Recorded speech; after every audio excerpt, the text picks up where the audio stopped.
दोस्तों नमस्कार, मैं संजय जैन आपका स्वागत करता हूं।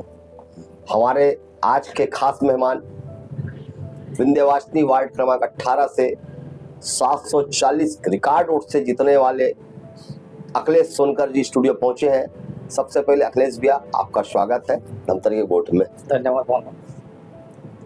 अखिलेश भैया, चर्चा की शुरुआत करने से पहले मैं चाहता हूं कि अपना परिचय हमारे दर्शकों को दे दें। आपके चैनल के माध्यम से सर्वप्रथम मैं धमतरी नगर वासियों को एवं मेरे वार्ड वासियों को सबको प्रणाम करता हूं। सभी का जितने भी चुनाव में मुझे विजय दिलाए उनको अप्रत्यक्ष अप्रत्यक्ष रूप से जो भी मेरे सहयोग किए हैं सबका सादर अभिनंदन आपके चैनल के माध्यम से करता हूं। मेरा नाम अखिलेश लक्ष्मी नारायण सोनकर है। मैं विंध्यवासिनी वार्ड से अभी नवनिर्वाचित पार्षद विजयी होकर आया हूँ। मैं 739 मतों से चुनाव जीता हूँ। मुझे भारतीय जनता पार्टी मुझ पर विश्वास करके छोटे से कार्यकर्ताओं को विंध्यवासिनी वार्ड में भाजपा के प्रत्याशी घोषित किए थे, जिसमें मैं खड़े उतर कर बिल्कुल भारतीय जनता पार्टी को अधिकतम से अधिक लीड दिलाने का प्रयास करते हुए अच्छे लीड समय वहाँ से चुनाव जीता हूँ। आपकी पारिवारिक पृष्ठभूमि भी काफ़ी भाजपा और संघ से जुड़ी रही है। जहाँ तक मेरी जानकारी में आपके पापा जो भारतीय जनता पार्टी के बहुत पुराने कार्यकर्ता संघ से जुड़े रहे हैं और पार्षद भी एक बार रहे हैं, है ना, एक बार पार्षद भी रहे हैं। तो आपका राजनीति में कैसे आना हुआ, कैसे आप राजनीति में आए और क्या उद्देश्य है राजनीति में आने का आपका? वैसे तो हमारा राजनीतिक गुरु हमारे पूज्य पिताजी स्वर्गीय श्री लक्ष्मी नारायण, जिसके गुपचंद सोनकर के नाम से लोग जानते थे। धमतरी में उनका जाना पहचाना नाम था गुपचंद सोनकर के नाम से। जी। हम बाल्यकाल से छोटे से थे, तब से 1999 में जब मैं 6वीं क्लास में था, मैं हमेशा देखता था कि मेरे पापा हमेशा सेवा में लगे रहते थे। तो उन्हीं को देख के, उन्हीं का अनुसरण करते हुए, उन्हीं का मार्गदर्शन लेते हुए मैं भी समाज सेवा और राजनीति में उन्हीं को अपना राजनीतिक गुरु मान के मैं भी आगे बढ़ा हूँ। और राजनीति के साथ साथ मेरा सामाजिक पृष्ठभूमि भी है।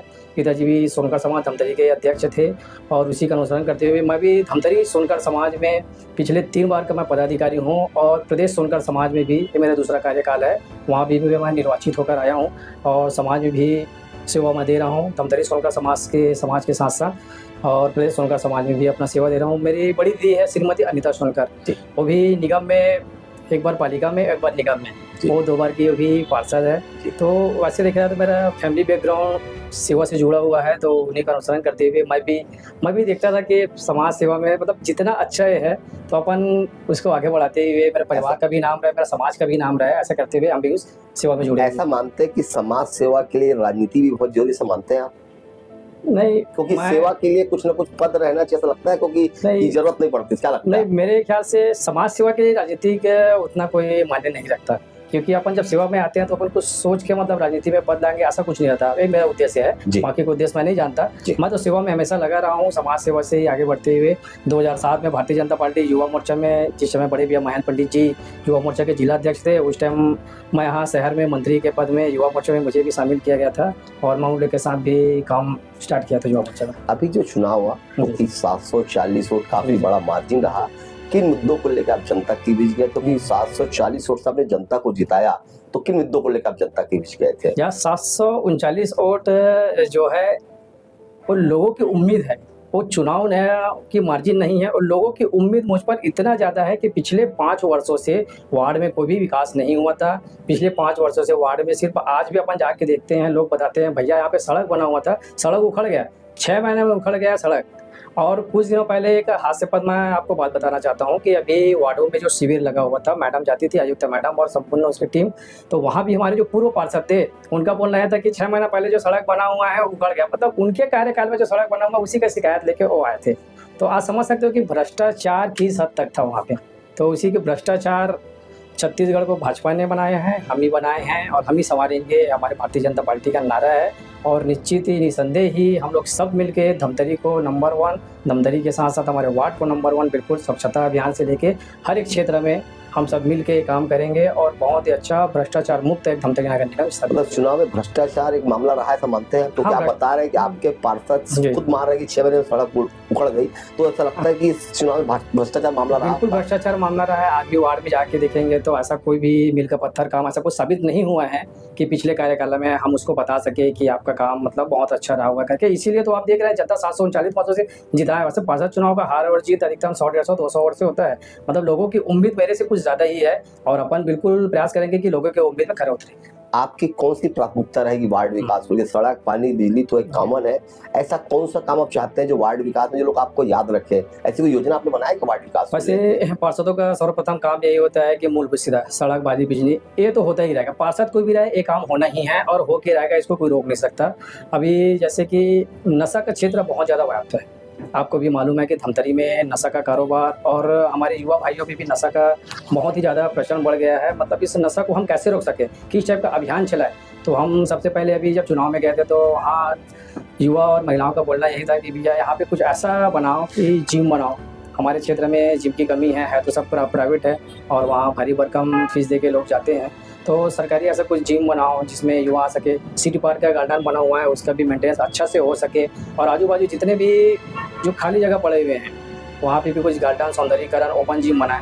मतलब इस टाइप का युवाओं का मांग है। अपन वहाँ एक जिम बना के लोगों को नशा से दूर करके उसको अपन इस ओर अग्रसर कर सकते हैं, अपने शरीर की ध्यान दे सकते हैं। प्ले ग्राउंड है बाजू में गवर्नमेंट बॉयज स्कूल, वहाँ भी कुछ अच्छे से व्यवस्थित करके लोगों को खेल से वापस जोड़े। पहले जैसे खेल से लोग जुड़े होते थे, अब ऐसा नहीं है। जाओ के ग्राउंड में देखो तो खेल कूद बहुत कम है, सिर्फ साइड में बैठ रहते थे, कोई बीड़ी पी रहे, कोई गांजा पी रहा। मतलब है ये, आप भी अपने जाओगे देखोगे तो बिल्कुल ऐसे छिपाओगे। नशा मुक्ति केंद्र भी होना चाहिए क्या? लगता है कि एक आध ऐसा शहर क्योंकि बढ़ते जा रहा है, धमतरी भी नगर पालिका से निगम हो चुका है, नशा मुक्ति केंद्र भी बड़े बड़े सिटियों में खुल रहा है युवाओं को नशा से दूर। तो आपको लगता है कि ऐसा कोई आपके वार्ड में या ऐसा शहर में बनना चाहिए? आपको लगता है? बिल्कुल नशा मुक्ति केंद्र बनना चाहिए। धमतरी शहर में लगभग 1.5 लाख 2 लाख जितने भी आबादी हो, कम से कम 1 नहीं 2 नशा मुक्ति केंद्र बनना चाहिए। धमतरी का भी सीमा व्याप्त फैल चुका है, बढ़ चुका है और नशा का कारोबार धमतरी में बहुत ज़्यादा है। युवाओं में नशा बहुत ज़्यादा कर रहे हैं, तो नशा मुक्ति केंद्र बिल्कुल होना चाहिए। और मैं तो ये बोलता हूँ कि पुलिस प्रशासन से भी आपके चैनल के माध्यम से मांग करता हूँ, जितने भी हमारे आउटर जो क्षेत्र हैं, जैसे विंध्यवासिनी वार्ड हो गया, हटकेश्वर का हो गया, इधर जितने भी आउटर जो पड़ते हैं वहाँ जो चौकी बना हुआ है, चौकी को ओपन करवाए, वहाँ पर्याप्त मात्रा में बल व्यवस्था कराए। विंध्यवासिनी मंदिर के बाजू में एक चौकी बना हुआ है और चौकी आज भी बंद पड़ा हुआ है। और कई बार अपन टीआई से बोल चुके हैं, लेकिन अभी कुछ दिन पहले अपन गया तो बोले बहुत जल्दी इसको बल के सुनकर जी मैं नशा में क्यों जा रहे युवा, क्योंकि नशा में जाने का कारण क्या, ये भी तो बात होनी चाहिए ना। इसको लेके क्या मानते हैं, क्यों लोग युवा खासकर नशे में बर्बाद हो रहे हैं? इसके पीछे क्या कारण लगता है आपको? अब नशा में क्यों जा रहे हैं, जैसे भी अब उम्र 16 साल 15 साल में जैसे होते हैं तो लोग अपने आप को बाहुबली मानना स्टार्ट कर देते हैं जी। यूट्यूब के माध्यम से जो देखते हैं, कोई गैंगस्टर को देखते हैं, न्यूज़ के माध्यम से हम सुनते हैं कि गैंगस्टर है, इतने कम उम्र में आज ऐसे कर लिया। मतलब उनको हम लोग अपना आइडल बनाते हैं कि हम ये ऐसे कर रहे हैं, वो ऐसे कर रहे हैं, तो हम भी ऐसे करें, हम भी हमारे गैंग हो, हम भी धमतरी में राज करें, हम भी इस एरिया में राज करें। तो ऐसा करते हुए एक नशा का एक बहुत बड़ा कारण ये भी है। मतलब इस पे भी रोक लगनी चाहिए आपको? इस पे भी रोक लगनी चाहिए। ऐसा जो वीडियो यूट्यूब में जो अपलोड होता है ना, तो बिल्कुल जैसे कि अभी बीच में आया हुआ था बटंची चाकू का, है ना, ऑनलाइन जो कर रहे हैं तो उसमें रोक लगा रहे थे, तो ऐसा वीडियो भी है तो उसको भी साइबर की तरफ से रोक लगानी चाहिए, ये सब वीडियो अपलोड ना हो।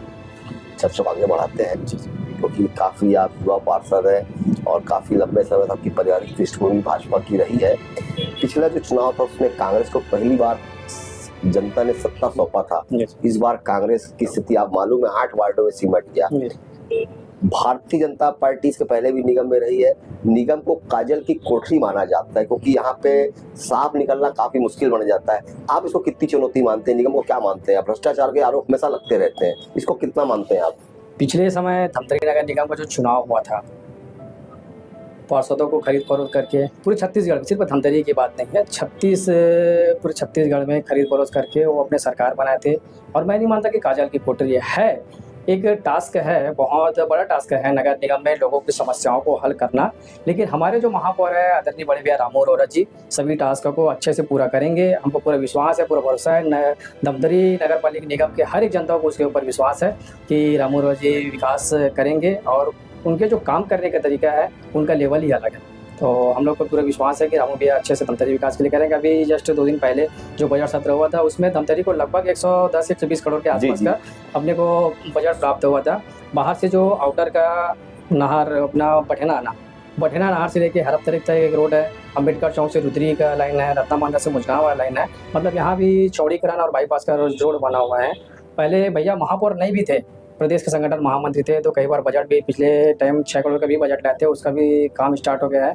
मकई चौक में आप देखो, घड़ी चौक के पास अंडरग्राउंड नाला भी बनना स्टार्ट हो गया है। मतलब है भैया का पास विजन भी है और शहर को कैसे विकास कर सकते हैं, शहर को कैसे डेवलप कर सकते हैं, हम सब पार्षदों को साथ में लेके चल रहे हैं।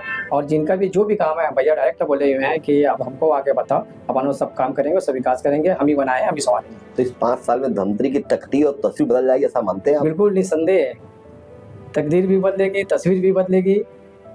शहर वालों को विकास दिखेगा हाँ इस हाँ, बार? विकास दिखेगा। इस 5 साल में बिल्कुल विकास दिखेगा। पहले भी भारतीय जनता पार्टी ही थी, उन लोग विकास से उस सरकार भी विकास किए थे। पिछले 5 वर्ष में ऐसा कोई भी विकास नहीं हुआ। आप ही देख लो, ऑडिटोरियम बना हुआ, बनते रह गया।